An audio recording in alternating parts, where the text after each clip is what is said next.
Plus two ഫിസിക്സിലെ magnetism and matter എന്ന ചാപ്റ്ററിൽ നിന്നും എക്സാമിന് ചോദിക്കാൻ സാധ്യതയുള്ള ക്വസ്റ്റ്യൻസാണ് നമ്മൾ ഡിസ്കസ് ചെയ്തുകൊണ്ടിരിക്കുന്നത്.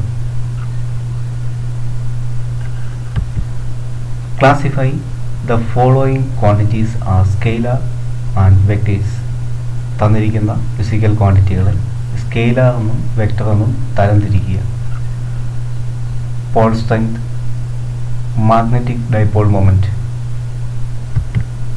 Answer: Paul strength is a scalar quantity. Magnetic dipole moment is a vector quantity. Magnetic dipole moment in direction is from south pole to north pole.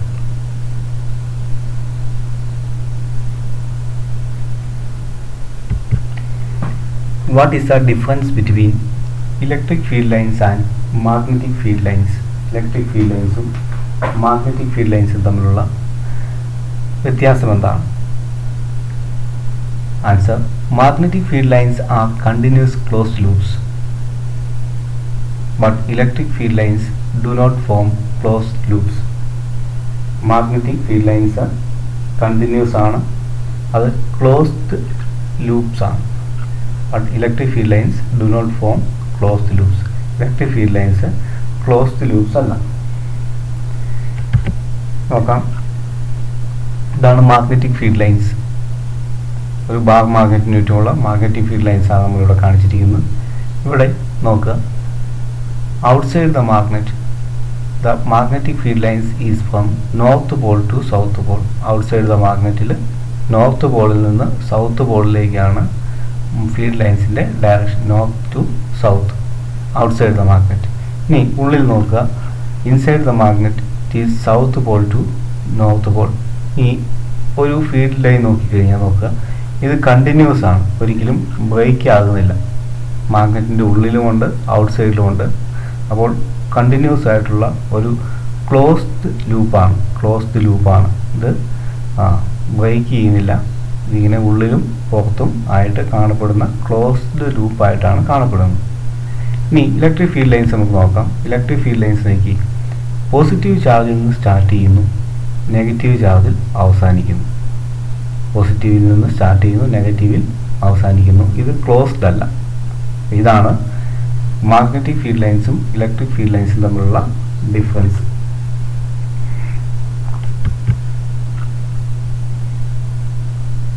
Identify the materials. തന്നിരിക്കുന്ന സ്റ്റേറ്റ്മെൻറ്റുകൾ വായിച്ചിട്ട് ഏത് മെറ്റീരിയലാണ് എന്ന് പറഞ്ഞാൽ പാരാമാഗ്നറ്റിക്, ഡയാമാഗ്നറ്റിക്, ഫെറോമാഗ്നറ്റിക്, ഇവയിൽ ഏതാണ് എന്ന് തിരിച്ചറിയാനാണ് പറഞ്ഞിരിക്കുന്നത്.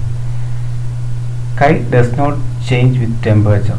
Magnetic susceptibility does not change with temperature. Temperature മാറുന്നതിനനുസരിച്ച് മാഗ്നറ്റിക് സസെപ്റ്റിബിലിറ്റിക്ക് വ്യത്യാസം വരാത്ത മെറ്റീരിയൽ ഏതെന്നാണ് ചോദിച്ചിരിക്കുന്നത്. ആൻസർ: ഡയാമാഗ്നറ്റിക് മെറ്റീരിയലിന് ടെമ്പറേച്ചറിനനുസരിച്ച് അതിൻ്റെ മാഗ്നറ്റിക് സസെപ്റ്റിബിലിറ്റിക്ക് ചേഞ്ച് ഒന്നും സംഭവിക്കുന്നില്ല. Material which strongly attracted by a magnet. ഒരു മാഗ്നറ്റാൽ വളരെ സ്ട്രോങ് ആയിട്ട് അട്രാക്റ്റ് ചെയ്യപ്പെടുന്ന മെറ്റീരിയൽ ഫെറോമാഗ്നറ്റിക് ആണ്. Align perpendicular direction in a magnetic field. ഒരു മാഗ്നറ്റിക് ഫീൽഡിൽ പെർപെൻഡിക്കുലർ ഡയറക്ഷനിൽ അലൈൻ ചെയ്യപ്പെടുന്നു. യൂണിഫോം മാഗ്നറ്റിക് ഫീൽഡിൽ വെച്ചിരുന്നാൽ, അത് ഫ്രീ ആയിട്ട് വെച്ചിരുന്നാൽ അത് മാഗ്നറ്റിക് ഫീൽഡിന് പെർപെൻഡിക്കുലർ ആയിട്ട് അലൈൻ ചെയ്യുന്നു. ഈ മെറ്റീരിയൽ ഏതെന്നാണ് ചോദിച്ചിരിക്കുന്നത്. ഡയാമാഗ്നറ്റിക് മെറ്റീരിയലാണ്. Material does not obey Curie's law. Curie's law obey ചെയ്യുന്നില്ല. മെറ്റീരിയൽ ഡയാമാഗ്നറ്റിക് ആണ്. Diamagnetic materials Curie's law obey ചെയ്യുന്നില്ല. Material retains magnetism when magnetising field is removed. Magnetising field remove ചെയ്ത് കഴിഞ്ഞും ഫെറോമാഗ്നറ്റിക് പ്രോപ്പർട്ടി മാഗ്നറ്റിസം റീറ്റെയിൻ ചെയ്യാനുള്ള കഴിവ്. Magnetizing field remove ചെയ്ത് കഴിഞ്ഞും അതിൻ്റെ മാഗ്നറ്റിസം നിലനിർത്താനുള്ള കഴിവ് ഫെറോമാഗ്നറ്റിക് മെറ്റീരിയലിനാണ്.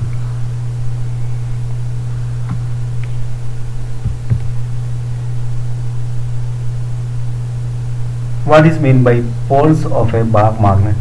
ഒരു ബാർ മാഗ്നറ്റിൻ്റെ പോൾസ് എന്ന് പറഞ്ഞാൽ എന്താണ്? The attractive property of a magnet is concentrated in two regions near the ends. Attractive property ഒരു മാഗ്നറ്റിൻ്റേത് കോൺസെൻട്രേറ്റ് ചെയ്തിരിക്കുന്നത് അതിൻ്റെ എൻസിനടുത്തായിട്ടുള്ള റീജിയൻസിലാണ്. These regions are called poles of the magnet. ഈ റീജിയൻസ് പോൾസ് എന്നാണ് അറിയപ്പെടുന്നത്. അപ്പോൾ അട്രാക്റ്റീവ് പ്രോപ്പർട്ടി കോൺസെൻട്രേറ്റ് ചെയ്തിരിക്കുന്ന എൻസിനടുത്തുള്ള റീജിയൻസ് ആണ് പോൾസ് എന്ന് അറിയപ്പെടുന്നത്. ഇനി പോൾസിൻ്റെ പ്രത്യേകത എന്താണ്? ഒരു നോർത്ത് പോളും സൗത്ത് പോളും. there are two പോൾസും. ഏതൊക്കെയാണ്? നോർത്ത് പോളുണ്ട്, സൗത്ത് പോളുണ്ട്. നമ്മൾ പറഞ്ഞു മോണോ പോൾസ് എക്സിസ്റ്റ് ചെയ്യത്തില്ല. അപ്പോൾ പെയറായിട്ടേ കാണുന്നത്. നോർത്ത് പോൾ ഉണ്ടെങ്കിൽ എന്തുണ്ടാവും? സൗത്ത് പോളും ഉണ്ടായിരിക്കും. To poles of A magnet has same strength. ഒരു മാഗ്നറ്റിൻ്റെ രണ്ട് പോൾസിനും സെയിം സ്ട്രെങ്ത് ആയിരിക്കും. ഇത്രയാണ് പോൾസിൻ്റെ പ്രോപ്പർട്ടീസ് പറയുന്നത്. പോൾസ് എന്ന് പറഞ്ഞു കഴിഞ്ഞാൽ എൻസിനടുത്തും അതിന് അട്രാക്റ്റീവ് പ്രോപ്പർട്ടി കോൺസെൻട്രേറ്റ് ചെയ്തിരിക്കുന്ന റീജിയനാണ്. അതുപോലെ രണ്ട് പോൾസ് ഉണ്ട്, നോർത്ത് പോളും സൗത്ത് പോളും. നോർത്ത് പോൾ തനിയോ അല്ലെങ്കിൽ സൗത്ത് പോൾ തനിയോ എക്സിസ്റ്റ് ചെയ്യുന്നില്ല. മോണോ പോൾസ് എക്സിസ്റ്റ് ചെയ്യില്ല. അതുപോലെ രണ്ട് പോൾസിൻ്റെ ഒരു മാഗ്നറ്റിൻ്റെ രണ്ട് പോൾസിൻ്റെയും സ്ട്രെങ്ത് ഈക്വൽ ആയിരിക്കും. Why soft iron is used as the core for electrical devices like transformer, choke coil, dynamo, etc. Transformer, choke coil, dynamo മുതലായവയിൽ soft iron കോറായിട്ട് use ചെയ്യാനായിട്ടുള്ള കാരണം എന്താണെന്നാണ് ചോദിച്ചിരിക്കുന്നത്. ഈ പറഞ്ഞ ഡിവൈസുകളിലെല്ലാം മാഗ്നറ്റൈസേഷൻ ആൻഡ് ഡീമാഗ്നറ്റൈസേഷൻ സൈക്കിൾസ് പല പ്രാവശ്യം വളരെ വേഗത്തിൽ നടക്കുന്നവയാണ്. അപ്പോൾ മാഗ്നറ്റൈസേഷനും ഡീമാഗ്നറ്റൈസേഷനും സൈക്കിളുകൾ വളരെ റാപ്പിഡായിട്ട് നടക്കുന്ന ഉപകരണങ്ങളാണ്. ഇത് നമ്മൾ പറഞ്ഞിരിക്കുന്ന ട്രാൻസ്ഫോമർ, ചോക്ക് കോയിൽ, ഡൈനോമോ മുതലായവ. ഇതിൻ്റെ ഫലമായി ഹീറ്റ് എനർജി പ്രൊഡ്യൂസ് ചെയ്യപ്പെടുന്നുണ്ട്. ഇത് എനർജി ലോസിന് കാരണമാകുന്നു. അപ്പോൾ ഇങ്ങനെ മാഗ്നറ്റൈസേഷനും ഡീമാഗ്നറ്റൈസേഷനും നടക്കുന്ന സമയത്ത് അതിൽ ഹീറ്റ് എനർജി പ്രൊഡ്യൂസ് ചെയ്യും. ഇങ്ങനെ ഹീറ്റിൻ്റെ ഫോമിൽ എനർജി ലോസിന് കാരണമാകുന്നുണ്ട്. എന്നാൽ സോഫ്റ്റ് അയണിൻ്റെ കേസിൽ ഹിസ്റ്റീരിയസിസ് ലൂപ്പിൻ്റെ ഏരിയ വളരെ കുറവാണ്. സോഫ്റ്റ് അയണിൻ്റെ ഹിസ്റ്റീരിയസിസ് ലൂപ്പിൻ്റെ ഏരിയ വളരെ കുറവാണ്. So the energy loss per cycle of magnetization is very less. അപ്പോൾ ഒരു സൈക്കിളിൽ ഉണ്ടാകുന്ന എനർജി ലോസ് എന്ന് പറയുന്നത് വളരെ കുറവായിരിക്കും. ഇനി അതുപോലെ തന്നെ സോഫ്റ്റ് അയണിന് പെർമിയബിലിറ്റി വളരെ കൂടുതലാണ്. ഇതുമൂലം കൂടുതൽ മാഗ്നറ്റിക് ഫീൽഡ് ലൈൻസിനെ വളരെ എളുപ്പത്തിൽ കടത്തിവിടുകയും ചെയ്യും. മെറ്റീരിയലിൻ്റെ അകത്തേക്ക് മാഗ്നറ്റിക് ഫീൽഡ് ലൈൻസിനെ കടത്തിവിടാനായിട്ടുള്ള കഴിവും സോഫ്റ്റ് അയണിന് വളരെ കൂടുതലാണ്. ഈ കാരണങ്ങളാലാണ് സോഫ്റ്റ് അയൺ ഇത്തരം ഇലക്ട്രിക്കൽ ഡിവൈസുകളിൽ ഉപയോഗിക്കുന്നത്.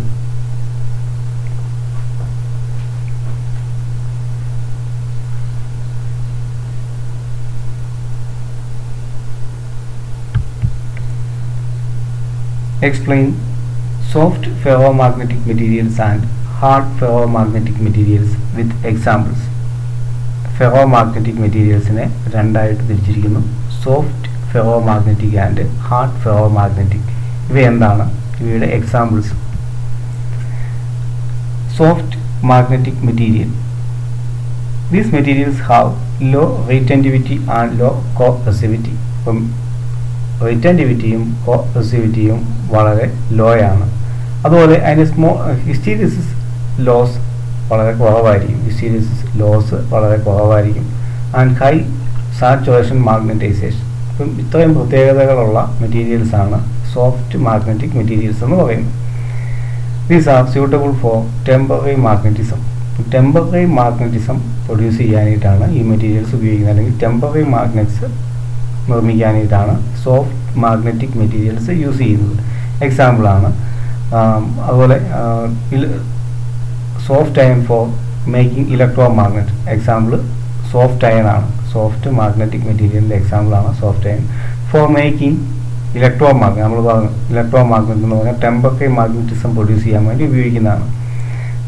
അതുപോലെ തന്നെ ട്രാൻസ്ഫോമറിൻ്റെ കോറുകൾ നിർമ്മിക്കാൻ, motor, generator, audio coils, magnetic shielding ഇങ്ങനെയുള്ള ഉപയോഗങ്ങൾക്കെല്ലാം ഉപയോഗിക്കുന്നതാണ് സോഫ്റ്റ് മാഗ്നറ്റിക് മെറ്റീരിയൽസ്.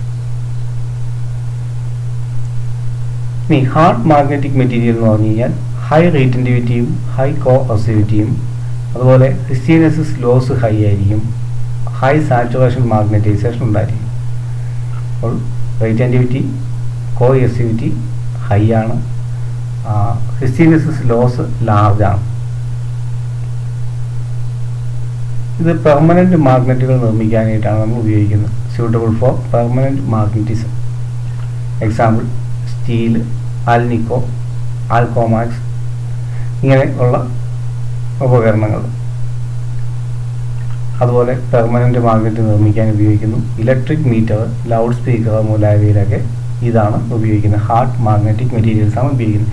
ഇവയുടെ ഹിസ്റ്റീരിയസിസ് കർവ് കൂടി ഒന്ന് നോക്കുക. ഇവിടെ ഏരിയ കുറവായിരിക്കും. സോഫ്റ്റ് മാഗ്നറ്റിക് മെറ്റീരിയൽസിൻ്റെ ഏരിയ കുറവാണ്, എന്നാൽ ഹാർഡ് മാഗ്നറ്റിക് മെറ്റീരിയലിൻ്റെ ഹിസ്റ്റീരിയസിസ് ലൂപ്പ് ലാർജ് ആണ്.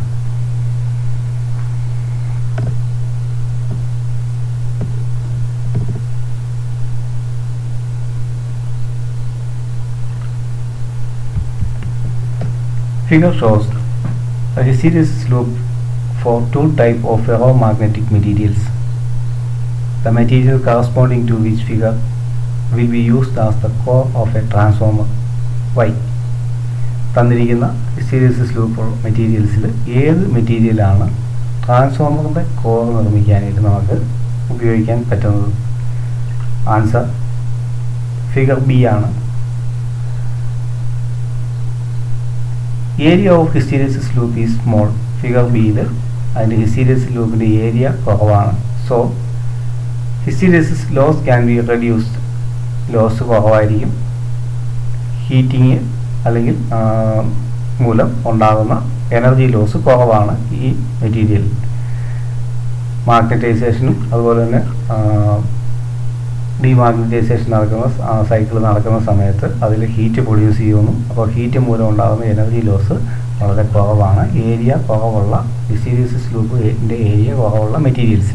അതുകൊണ്ട് തന്നെ ഫിഗർ ബി ആണ് നമുക്ക് ഇവിടെ ഹിസ്റ്റീരിയസിസ് ട്രാൻസ്ഫോമറിൻ്റെ കോർ നിർമ്മിക്കാനായിട്ട് ഉപയോഗിക്കുന്നത്.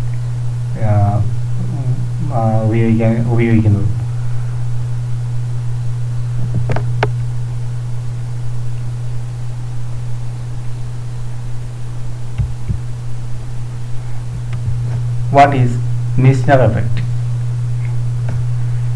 The expulsion of a magnetic field from the interior of a material that is in the process of becoming a superconductor is called Meissner effect. ഒരു material super conductor ആയി മാറുമ്പോൾ, എന്താണ് super conductivity എന്നൊക്കെ നമ്മൾ കഴിഞ്ഞ ചാപ്റ്ററിൽ പഠിച്ചതാണ്. ഒരു മെറ്റീരിയൽ സൂപ്പർ കണ്ടക്ടർ ആയി മാറുമ്പോൾ അതിൻ്റെ ഉള്ളിൽ നിന്ന് മാഗ്നറ്റിക് ഫീൽഡിനെ പുറന്തള്ളുന്നു അല്ലെങ്കിൽ അകറ്റിക്കളയുന്നു. ഇതാണ് മീസ്നർ എഫക്റ്റ് എന്ന് പറയുന്നത്. അപ്പോൾ മെറ്റീരിയൽ നോർമൽ കേസിൽ അതിൻ്റെ അകത്തൂടെ മാഗ്നറ്റിക് ഫീൽഡ് ലൈൻസ് കടന്നു പോകുന്നുണ്ട്. എന്ന് കഴിഞ്ഞാൽ ഇവിടെ അത് സൂപ്പർ കണ്ടക്ടറായിട്ട് മാറുന്ന സമയത്ത് അതിൻ്റെ ഉള്ളിലൂടെ പിന്നെ മാഗ്നറ്റിക് ഫീൽഡിനെ കടത്തിവിടുന്നില്ല. അതിൻ്റെ ഉള്ളിലുള്ള മാഗ്നറ്റിക് ഫീൽഡിനെ മുഴുവൻ പുറത്തേക്ക് തള്ളിക്കളയുക അല്ലെങ്കിൽ പുറന്തള്ളുന്നു. അപ്പോൾ ഇങ്ങനെയുള്ള മെറ്റീരിയൽസ് അല്ലെങ്കിൽ ഈ പ്രതിഭാസത്തിന് നമ്മൾ പറയുന്ന പേരാണ് മീസ്നർ എഫക്റ്റ് എന്ന് പറയുന്നത്. മെറ്റീരിയൽ സൂപ്പർ കണ്ടക്ടിവിറ്റി ഷോ ചെയ്യുന്ന ആ ടെമ്പറേച്ചർ, അതിനാണ് നമ്മൾ ട്രാൻസിഷൻ ടെമ്പറേച്ചർ എന്ന് പറയുന്നത്. അപ്പം TC എന്ന് പറയുന്നതാണ് ട്രാൻസിഷൻ ടെമ്പറേച്ചർ. അതായത് നോർമൽ കേസിൽ നോക്കുക, നോർമൽ ടെമ്പറേച്ചർ ട്രാൻസിഷൻ ടെമ്പറേച്ചറിനെക്കാട്ടിലും കൂടുതലാണ് ടെമ്പറേച്ചർ എങ്കിൽ മെറ്റീരിയൽ സാധാ അവസ്ഥയിൽ തന്നെ ആയിരിക്കും. അപ്പോൾ അതിൻ്റെ അകത്തൂടെ മാഗ്നറ്റിക് ഫീൽഡ് ലൈൻസ് കടന്നു പോകുന്നുണ്ട്. എന്നാൽ ഇവിടെ നോക്കുക, അതിൻ്റെ മെറ്റീരിയലിൻ്റെ ടെമ്പറേച്ചർ കുറച്ച് നമ്മൾ ട്രാൻസിഷൻ ടെമ്പറേച്ചറിനെക്കാളും കുറഞ്ഞ ഒരു ടെമ്പറേച്ചറിലേക്ക് വസ്തുവിനെ മാറ്റുന്നു. ആ വസ്തുവിൻ്റെ ട്രാൻസിഷൻ ടെമ്പറേച്ചർ എന്ന് പറഞ്ഞു കഴിഞ്ഞാൽ അത് സൂപ്പർ കണ്ടക്ടറായിട്ട് മാറുന്ന ടെമ്പറേച്ചറാണ്. അപ്പോൾ ട്രാൻസിഷൻ ടെമ്പറേച്ചറിനെക്കാളും കുറഞ്ഞ ഒരു ടെമ്പറേച്ചറിലേക്ക് വസ്തുവിനെ മാറ്റി കഴിയുമ്പോൾ മെറ്റീരിയൽസ് സൂപ്പർ കണ്ടക്ടിവിറ്റി എക്സിബിറ്റ് ചെയ്യുന്നു. അപ്പോൾ ആ മെറ്റീരിയലിൻ്റെ ഉള്ളിൽ നിന്ന് മാഗ്നറ്റിക് ഫീൽഡ് ലൈന് പൂർണ്ണമായും ഒഴിവാക്കപ്പെടുന്നു. മാഗ്നറ്റിക് ഫീൽഡ് ലൈൻസ് പൂർണ്ണമായും മെറ്റീരിയലിൻ്റെ ഉള്ളിൽ നിന്ന് ഒഴിവാക്കുന്ന ടെമ്പറേച്ചറാണ് നമ്മൾ പറഞ്ഞ ട്രാൻസിഷൻ ടെമ്പറേച്ചർ, അല്ലെങ്കിൽ മെറ്റീരിയൽ സൂപ്പർ കണ്ടക്ടറായി മാറുന്ന ടെമ്പറേച്ചറാണ് ട്രാൻസിഷൻ ടെമ്പറേച്ചർ. ഈ പ്രതിഭാസമാണ് മീസ്നർ ഇഫക്റ്റ് എന്ന് അറിയപ്പെടുന്നത്.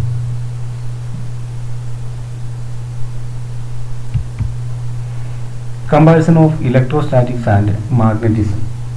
ഇലക്ട്രോസ്റ്റാറ്റിക്സിലെയും മാഗ്നറ്റിസത്തിലെയും ടേംസ്, അതുപോലെ ലോസ്, ഒരേ ഫിസിക്കൽ ക്വാണ്ടിറ്റികൾ തമ്മിലുള്ള റിലേഷൻസ്, അതുപോലെ അത് തമ്മിലുള്ള രണ്ട് ഇതിലും ഇലക്ട്രോസ്റ്റാറ്റിക്സിലും മാഗ്നറ്റിസത്തിലും ഇവ തമ്മിലുള്ള വ്യത്യാസങ്ങൾ എന്നൊക്കെയാണ് ഈ സെക്ഷനിൽ നമ്മൾ പറയുന്നത്. നോക്കാം. ഇലക്ട്രോസ്റ്റാറ്റിക്സിൽ ബേസിക് ലോ എന്ന് പറയുന്നത് കൂളംസ് ലോ ആണ്. നമ്മൾ ഇലക്ട്രോസ്റ്റാറ്റിക്സിൽ കൂളംസ് ലോ ആണ് ബേസിക് ലോ ആയിട്ട് നമ്മൾ എടുക്കുന്നത്. കൂളംസ് ലോ നമ്മൾ പറയും. അതുപോലെ തന്നെ ബയോട്ട് സവാർട്ട് ലോ, മാഗ്നറ്റിസത്തിൻ്റെ അകത്ത് നമ്മൾ ബയോട്ട് സവാർട്ട് ലോ ആണ് മെയിനായിട്ട് നമ്മൾ യൂസ് ചെയ്യുന്നത്. അപ്പം ബേസിക് ലോ എന്ന് പറയുന്നത് ഇലക്ട്രോസ്റ്റാറ്റിക്സിൽ നമ്മൾ കൂളംസ് ലോയെ ബേസ് ചെയ്താണ് പോകുന്നത്. അതുപോലെ മാഗ്നറ്റിസത്തിൻ്റെ അകത്ത് ബയോട്ട് സവാർട്ട് ലോ ആണ് നമ്മൾ ബേസിക് ലോ ആയിട്ട് കൺസിഡർ ചെയ്യുന്നത്. അതുപോലെ തന്നെ ഇവിടെ ഇലക്ട്രിക് ഡൈപോൾ മൊമെൻറ്റിൻ്റെ ഇക്വേഷൻ നമ്മൾ പഠിച്ചിട്ടുണ്ട്. 2L × Q അല്ലെങ്കിൽ 2A × Q. ഇവിടെ Q എന്ന് പറയുന്നത് ചാർജാണ്, 2A എന്ന് പറയുന്നത് അതിൻ്റെ ഡൈപോൾ ലെങ്ത് ആണ്. ഇവിടെ മാഗ്നറ്റിസത്തിൻ്റെ കേസിൽ magnetic dipole moment M = IA ആണ്. അതുപോലെ തന്നെ ഒരു ബാർ മാഗ്നറ്റ് നമ്മൾ കൺസിഡർ ചെയ്താൽ അതിൻ്റെ ആക്സിയൽ ലൈനിലുള്ള ഒരു ഇലക്ട്രിക് ഡൈപോൾ നമ്മൾ കൺസിഡർ ചെയ്താൽ ഇലക്ട്രിക് ഡൈപോളിൻ്റെ ആക്സിയൽ ലൈനിലുള്ള പോയിന്റിലെ ഇലക്ട്രിക് ഫീൽഡ് ഇൻറ്റൻസിറ്റി കാണാനുള്ള ഇക്വേഷനാണ് 1/4πε0 × P/r³. എന്നാൽ ഒരു ബാർ മാഗ്നറ്റ് നമ്മൾ കൺസിഡർ ചെയ്താൽ അതിൻ്റെ ആക്സിയൽ ലൈനിലുള്ള മാഗ്നറ്റിക് ഫീൽഡ് ഇൻറ്റൻസിറ്റിയുടെ എക്സ്പ്രഷൻ D = μ0/4π × m/r³. ബാർ മാഗ്നറ്റിൻ്റെ ആക്സിയൽ ലൈനിലുള്ള പോയിന്റിലെ മാഗ്നറ്റിക് ഫീൽഡ് ഇൻറ്റൻസിറ്റിയുടെ എക്സ്പ്രഷനാണ് തന്നിരിക്കുന്നത്. അതുപോലെ തന്നെ ഒരു ഇലക്ട്രിക് ഡൈപോളിൻ്റെ ഇക്വറ്റോറിയൽ ലൈനിൽ ഇലക്ട്രിക് ഫീൽഡ് ഇൻറ്റൻസിറ്റിയുടെ എക്സ്പ്രഷനാണ് 1/4πε0 × 2p/r³. ഇക്വറ്റോറിയൽ ലൈനിലുള്ള പോയിന്റിൽ ഇലക്ട്രിക് ഫീൽഡ് ഇൻറ്റൻസിറ്റിയുടെ എക്സ്പ്രഷൻ. ഈ ബാർ മാഗ്നറ്റ് എടുത്താൽ ഒരു ബാർ മാഗ്നറ്റിൻ്റെ ഇക്വറ്റോറിയൽ ലൈനിലുള്ള magnetic field intensity B = μ0/4π × 2m/r³. Torque, ഇലക്ട്രോസ്റ്റാറ്റിക്സിൽ ടോർക്ക് ടോ = P×E ആണ്. ഇലക്ട്രോസ്റ്റാറ്റിക്സിലെ ടോർക്ക് P×E ആണ്. മാഗ്നറ്റിസത്തിൽ അത് M×B ആണ്. M×B. P എന്ന് പറയുന്നത് ഇവിടെ എന്താണ് മാഗ്നറ്റിക് ഡൈപോൾ മൊമെൻ്റ് ആണ്. സോറി, ഇത് ഇലക്ട്രിക് ഡൈപോൾ മൊമെൻറ്റ്, ഇത് മാഗ്നറ്റിക് ഡൈപോൾ മൊമെൻറ്റ്. P എന്ന് പറയുന്നത് ഇലക്ട്രിക് ഡൈപോൾ മൊമെൻറ്റ്, M എന്ന് പറയുന്നത് magnetic dipole moment. Then potential energy Coulomb's ലോയിൽ ഇലക്ട്രോസ്റ്റാറ്റിക്സിൽ പൊട്ടൻഷ്യൽ എനർജി U = P.E ആണ്. മാഗ്നറ്റിസത്തിൽ പൊട്ടൻഷ്യൽ എനർജി U = m.B ആണ്. ഇലക്ട്രോസ്റ്റാറ്റിക്സിൽ നമ്മൾ പറഞ്ഞു electric field lines begins from positive and ends on negative charges. Positive ചാർജിൽ ആരംഭിക്കുന്നു, നെഗറ്റീവ് ചാർജിൽ അവസാനിക്കുന്നു. ഇങ്ങനെയാണ് ഇലക്ട്രിക് ഫീൽഡ് ലൈൻസ് നമ്മൾ റെപ്രസെൻറ്റ് ചെയ്യുന്നത്. മാഗ്നറ്റിക് ഫീൽഡ് ലൈൻസ് എന്ന് പറഞ്ഞാൽ ക്ലോസ്ഡ് ആൻഡ് കണ്ടിന്യൂസ് ലൈൻസ് ആണ്, വിത്തൗട്ട് ബിഗിനിങ് ആൻഡ് എൻഡ്. അത് എവിടെ ബിഗിൻ ചെയ്യുന്നു എവിടെ എൻഡ് ചെയ്യുന്നു നമുക്ക് പറയാൻ പറ്റത്തില്ല. ക്ലോസ്ഡ് ആൻഡ് കണ്ടിന്യൂസ് ലൈൻസ് ആണ്. ഇവിടെ ഗോസ് തിയറം ഇലക്ട്രിക് ഫ്ലക്സിൻ്റെ കേസിൽ ഇൻ്റഗ്രൽ E.ds ആണ്. E.ds ഇലക്ട്രിക് ഫ്ലക്സിൻ്റെ കേസിൽ ഗോസ് തിയറം അല്ലെങ്കിൽ Gauss theorem in electrostatics is integral E.ds ആണ്. ഈ മാഗ്നറ്റിസത്തിൽ Gauss theorem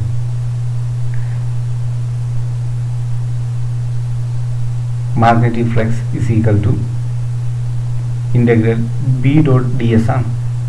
B.ds.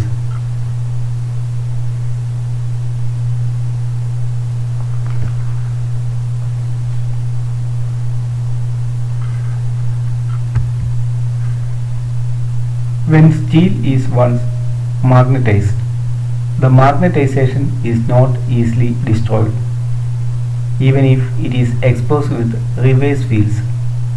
Given reason. സ്റ്റീലിനെ നമ്മൾ ഒരു തവണ മാഗ്നറ്റൈസ് ചെയ്താൽ പിന്നീട് അതിൻ്റെ ഡീമാഗ്നറ്റൈസ് ചെയ്യാൻ സാധിക്കത്തില്ല. നമ്മൾ റിവേഴ്സ് ഡയറക്ഷനിൽ മാഗ്നറ്റൈസിങ് ഫീൽഡ് കൊടുത്താലും അതിനെ ഡീമാഗ്നറ്റൈസ് ചെയ്യാൻ എളുപ്പമല്ല. അതിൻ്റെ കാരണം എന്താണെന്നാണ് ചോദിച്ചിരിക്കുന്നത്. when steel is magnetized, the magnetic domains in the material is permanently set and magnetized permanently in the direction of applied magnetic field. ഒരിക്കൽ നമ്മൾ മാഗ്നറ്റൈസ് ചെയ്യുന്ന സമയത്ത് സ്റ്റീലിലുള്ള മാഗ്നറ്റിക് ഡൊമൈൻസ് നമ്മൾ പറഞ്ഞിട്ടുണ്ട്, അതിൻ്റെ അകത്തുള്ള മോളിക്യൂൾസ് അല്ലെങ്കിൽ ആറ്റംസ് എല്ലാം ടൈനി മാഗ്നറ്റുകളായിട്ടാണ് ആക്ട് ചെയ്യുന്നത്. അവ ഒരു പർട്ടിക്കുലർ ഡയറക്ഷനിൽ, അതായത് മാഗ്നറ്റിക് ഫീൽഡിൻ്റെ ഡയറക്ഷനിൽ അലൈൻ ചെയ്യപ്പെടും എന്നാണ് നമ്മൾ പറഞ്ഞിരിക്കുന്നത്. ഇതാണ് മാഗ്നറ്റിസത്തിന് കാരണമാകുന്നതെന്ന് പഠിച്ചിട്ടുണ്ട്.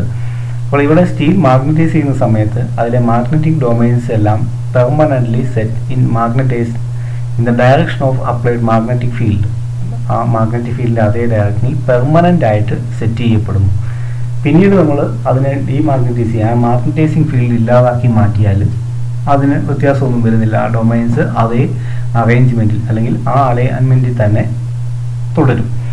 നമ്മളിനി ഓപ്പോസിറ്റ് ഡയറക്ഷനിൽ നമ്മൾ ഫീൽഡ് അപ്ലൈ ചെയ്താലും അതിൻ്റെ അലൈൻമെൻറ്റിന് വ്യത്യാസമൊന്നും വരുന്നില്ല. ആ ഡയറക്ഷനിൽ തന്നെ ആ മാഗ്നറ്റിക് ഡൈപോൾ മൊമെൻറ്റ്സ് അലൈൻ ചെയ്ത് കാണപ്പെടും. ഇതാണ് പറഞ്ഞിരിക്കുന്നത്. സ്റ്റീലിനെ ഒരിക്കൽ നമ്മൾ മാഗ്നറ്റൈസ് ചെയ്ത് കഴിഞ്ഞാൽ പിന്നെ ആ മാഗ്നറ്റൈസേഷൻ അത് നഷ്ടപ്പെടുത്തുന്നില്ല. ഇനി നമ്മൾ ഓപ്പോസിറ്റ് ഡയറക്ഷനിൽ മാഗ്നറ്റൈസ് ചെയ്താലും അതിന് അലൈൻമെൻറ്റ് മാഗ്നറ്റിക് ഡൊമൈൻസ് ചേഞ്ച് ചെയ്യപ്പെടുന്നില്ല. ഒരിക്കൽ സെറ്റായി കഴിഞ്ഞാൽ അത് ആ അവസ്ഥയിൽ തന്നെ തുടരും. അപ്പോൾ ഈ ക്വസ്റ്റ്യൻസ് എല്ലാം നന്നായി മനസ്സിലായി എന്ന് വിചാരിക്കുന്നു. അടുത്ത ക്ലാസ്സിൽ നമുക്ക് വീണ്ടും കാണാം. Thank you.